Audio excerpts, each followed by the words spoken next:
Alors avant de tester la liaison vidéo, je vais refaire une mesure de puissance à 2300 MHz. Donc l'émetteur est connecté à l'analyseur et je trouve une puissance de 15 milliwatts. Donc il faudra peut-être ajouter un ampli pour augmenter cette puissance. Enfin on va voir, je vais tester la liaison vidéo déjà avec cette puissance. Donc 15 milliwatts pour couvrir les 100 mètres, ça va faire peut-être un peu juste. D'autant plus que je vais essayer de faire la liaison sans amplificateur. Donc il va falloir que j'optimise les antennes. Alors sur internet on trouve des sites de calcul d'antennes, comme ça des Yagi. Sauf qu'on ne sait pas trop sur quoi ils se basent pour faire les calculs et on ne sait pas si ça fonctionne jusqu'à 2 Go 4. Donc c'est pas glop. Alors après, il y a ce logiciel là. Alors là on peut lui faire confiance, c'est des gens qui ont fait des essais, qui ont mis des équations, qui ont mis tout ça sur un logiciel, donc on peut leur faire confiance. Sauf que c'est valable seulement pour les VHF, UHF, et en plus pour des très grandes Yagi. Et moi c'est totalement l'inverse. Moi il faut que ça soit le plus petit possible et le plus léger possible, étant donné que les antennes vont être reliées directement sur l'émetteur et le récepteur par l'intermédiaire d'un câble semi-rigide pour éviter les pertes. Donc ça va pas non plus. En plus de ça, la plupart des descriptions utilisent un symétriseur coaxial. Alors ça marche, 2 Go 4 ça marche, le problème c'est que c'est pas réglable. Et là à 2 Go 4, la moindre petite erreur dans les dimensions, ça fout tout en l'air, quoi. Donc c'est pas tellement pratique. Moi il me faut vraiment quelque chose que je puisse optimiser. Donc là ça se complique sérieusement. Alors comment faire ? Alors la ruse de Sioux consiste à aller sur des sites qui publient des articles universitaires. Alors, c'est pas des charlots, c'est des gens sérieux. Donc je lance ma recherche. 2 Go 4 Yagi, c'est parti. On a tout un tas de résultats qui s'affichent, divers articles. Alors il ne faut pas tomber dans les articles purement théoriques, parce que c'est complètement imbouffable. C'est qu'à base de mathématiques, c'est imbouffable. Donc moi j'ai choisi cet article-là. C'est celui-là qui va me servir pour calculer, enfin pas pour calculer puisque tout est déjà fait, pour fabriquer l'antenne plutôt. Donc je télécharge l'article. Donc voilà. On a le nom des gens qui ont publié l'article. Voilà. C'est bien un article universitaire. Donc on a le titre de l'article. Et ces gens-là ont carrément conçu l'antenne par l'intermédiaire d'un logiciel de simulation professionnelle et ils donnent les résultats ici. Voilà, il n'y a rien d'autre à faire. Toutes les mesures sont ici, espacement, longueur. Alors évidemment, c'est des nombres à multiplier avec la longueur d'onde.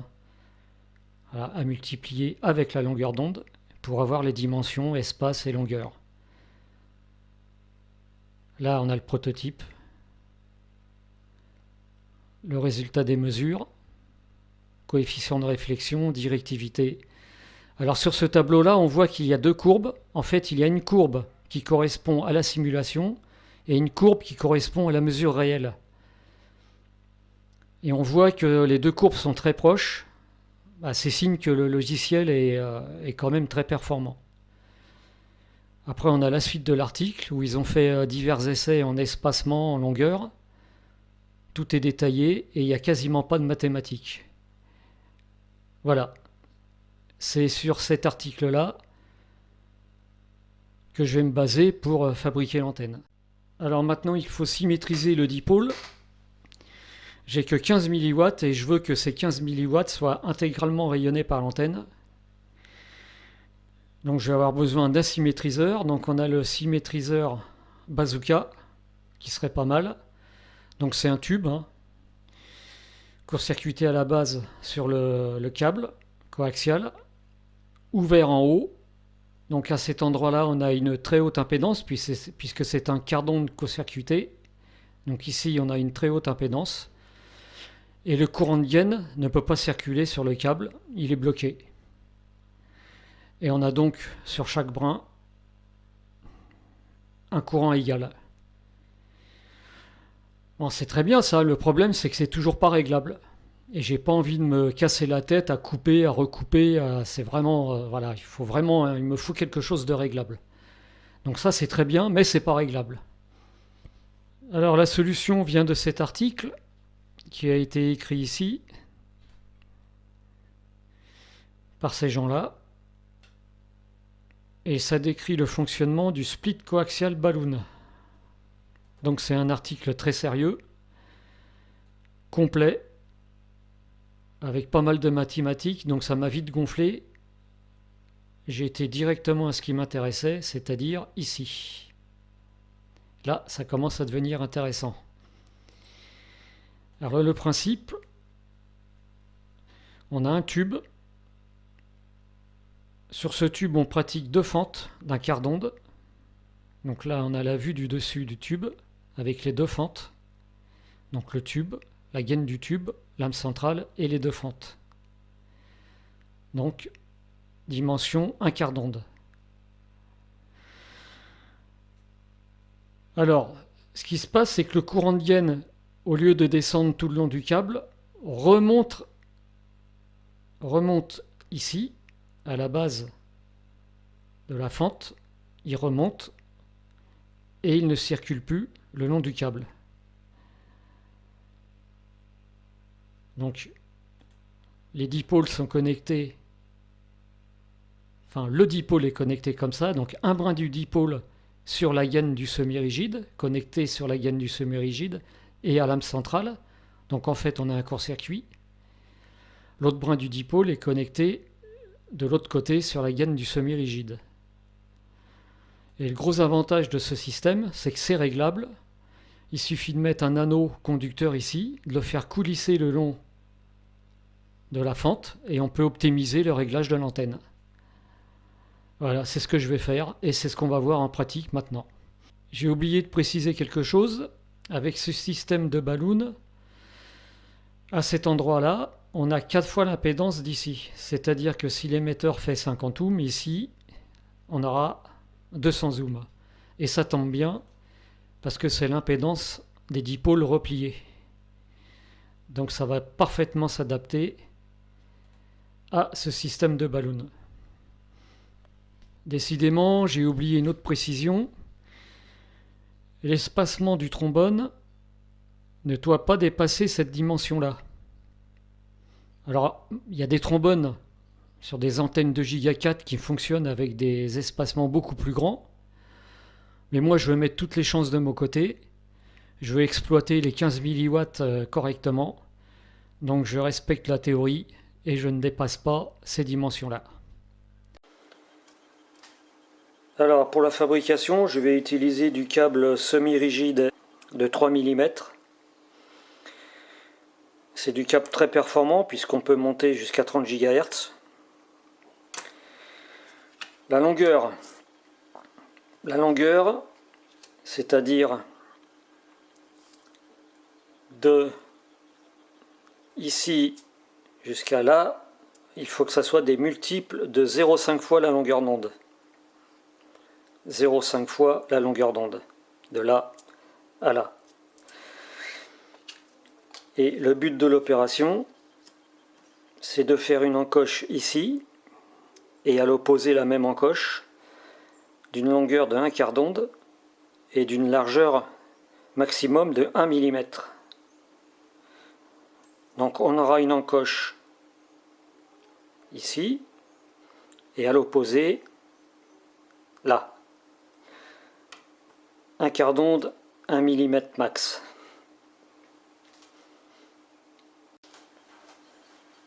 Pour faire l'encoche, je vais utiliser du vulgaire scotch d'électricien que je vais étaler sur une feuille anti-adhérente.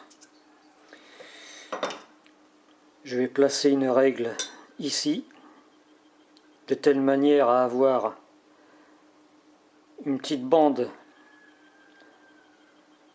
de 1 mm de largeur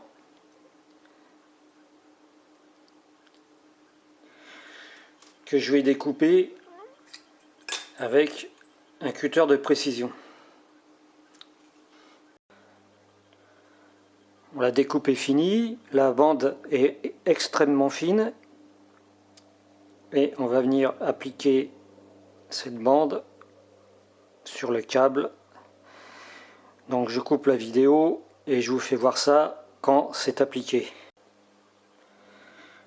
La bande est collée de chaque côté.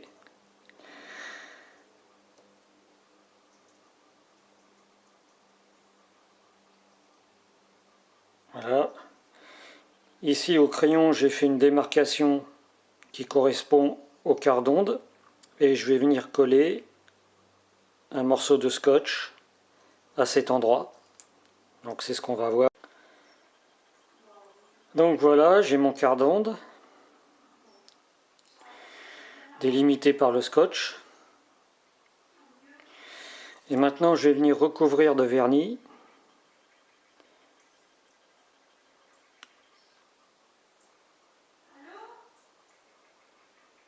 Donc j'éteins la vidéo et je vous fais voir ça quand c'est fini. Voilà, c'est entièrement recouvert de vernis. Maintenant je vais attendre que ça sèche.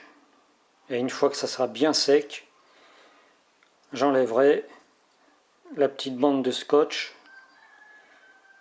que j'ai collée tout à l'heure. J'ai donc enlevé le scotch à la base. Maintenant je vais enlever la bande délicatement, tout doucement. Donc je reprends la vidéo quand j'ai enlevé la bande. Voilà, la bandelette a été enlevée, j'ai remis le scotch à la base du quart d'onde et on voit bien apparaître le cuivre de chaque côté. Donc je vais remettre une goutte de vernis sur le dessus pour pas que le perchlorure bouffe la partie lame centrale du câble.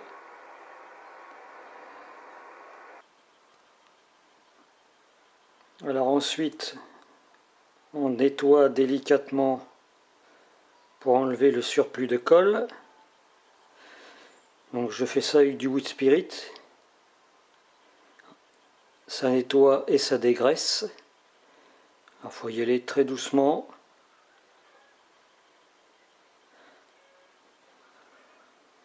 Voilà ce que vous devez obtenir.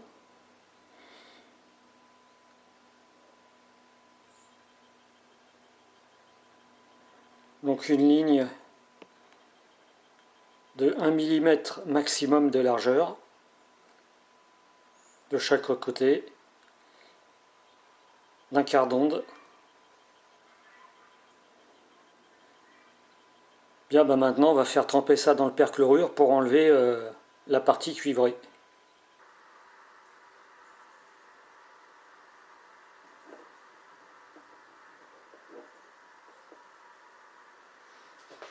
Voilà. Alors ça va être un peu long parce qu'il y a quand même une couche de cuivre bien plus importante que sur un circuit imprimé. Donc il faudra surveiller de temps en temps. Alors de temps en temps il faut contrôler parce que le perclos bouffe le cuivre irrégulièrement. Donc il faut rajouter des petites couches de vernis pour éviter que le perclos passe en dessous le vernis. Donc là j'ai rajouté un peu de vernis ici et ici, parce que là le cuivre était déjà bouffé, alors que le reste n'est pas encore bouffé. Voilà, le perchlorure a fait son travail. Alors on remarque qu'il y a une partie qui s'est décollée, mais c'est pas grave du tout, car quand je vais souder le trombone, automatiquement cette partie-là va se rapprocher et viendra se coller sur le téflon.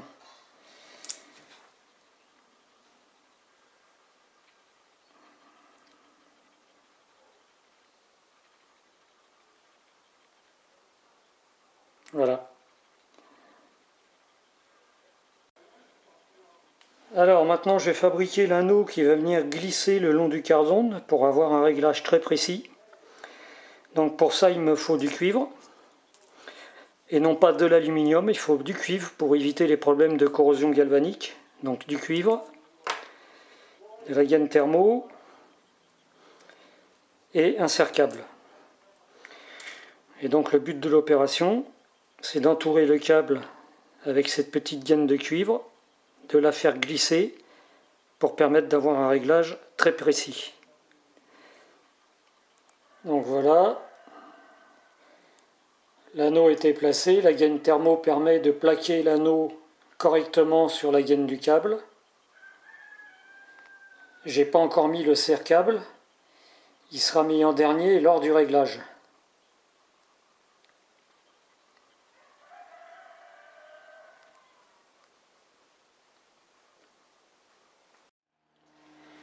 Pour la fabrication des directeurs, du trombone et du réflecteur, je vais utiliser du fil argenté de 1 mm de diamètre. Donc comme le courant haute fréquence circule à la surface des conducteurs, à 2 Go ça sera encore plus vrai, donc là il circulera sur la couche argentée. Après j'ai fabriqué ce petit support avec sa petite vis nylon qui va venir s'enquiller dans les câbles. Alors, une petite vis nylon pour pas que ça perturbe le fonctionnement de l'antenne. Après il y aura les supports des directeurs et le support du réflecteur. Et ça va venir s'enquiller comme ça dans le câble. Donc je pourrais régler la hauteur ou la direction.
Donc l'antenne est connectée au pont réflectométrique.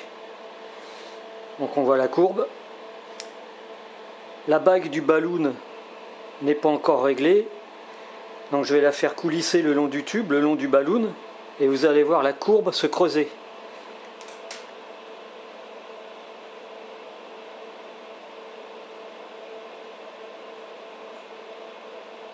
Ah, j'ai été trop haut, donc je redescends un peu. Voilà, là je suis au réglage optimum. Donc ça nous fait 40 dB, moins 40 dB.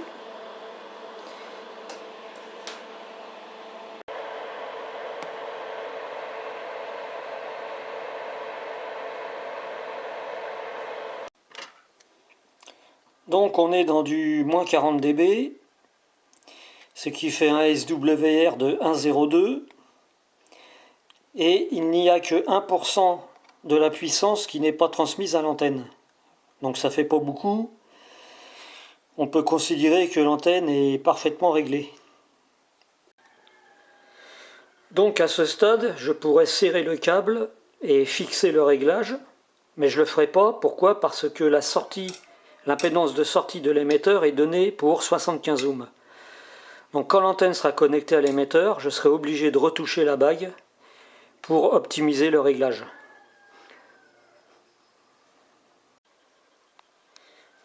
La description de l'antenne est terminée. Ça nous fait une antenne très compacte de 12 cm de longueur. Donc la prochaine vidéo, ça sera la mise en boîte de l'émetteur et du récepteur. Et je ferai l'essai avec l'antenne directement connectée sur l'émetteur et le récepteur pour essayer d'établir la liaison sur 100 mètres sans utiliser d'amplificateur. Donc je rappelle la puissance 15 mW.